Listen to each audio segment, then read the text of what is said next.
আসসালামু আলাইকুম গাইস, এই যে বানর দেখেন কত সুন্দর বানর।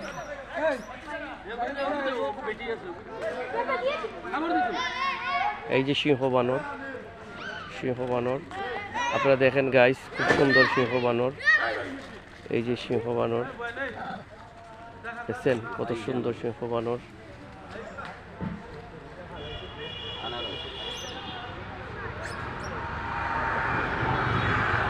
গাইস আপনারা দেখেন, ফ্যামিলি নিয়ে আসবেন, লাউচড়া ভিজিট করবেন।